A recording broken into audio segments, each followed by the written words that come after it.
It's August 5th, and this is This Week in Tabletop RPG.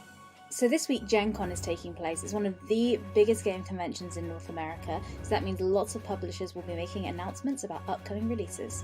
If you're not attending Gen Con in person, not a problem. ISO has announced their screening schedule for Gen Con with multiple live streams over the weekend you can watch from home. This includes announcements, workshops and previews.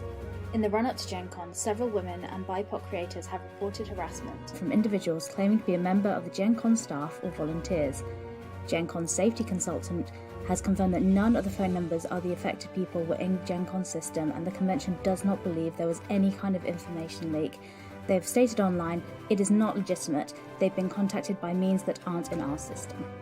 Free League have announced the upcoming Kickstarter for a new edition of the classic Swedish RPG, published for the first time in English as Dragonbane. The game was originally published in Sweden in 1982 and kicked off the Scandinavian tabletop RPG industry. Spelljam is set for release on August 16th, and D&D Beyond released some more previews. This did not include any game stats, but it did feature new artwork pieces and a general description of the monsters. A collection of these images and details can be found on EN World. Wizards of the Coast will be holding a live stream on August 18th, Wizard Presents.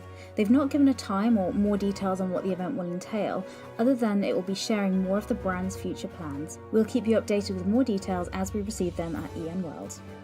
Chris will be pleased to hear that OP announced the release of Clue Critical Role this week. This licensed adaptation of the classic board game Clue features licensed material from the Critical Role campaign too. Evil Genius Games announced that Owen Stevens will be joining the team as editor-in-chief. Evil Genius made waves recently with their Kickstarter for Everyday Heroes as a 5e reinvention of the D20 Modern system. This makes Owen a great fit for the role, as he worked on the original D20 Modern for Wizards of the Coast. If you'd like to hear these stories discussed in more detail, you can listen to Morris's unofficial Tabletop RPG Talk podcast, or you can read all about it at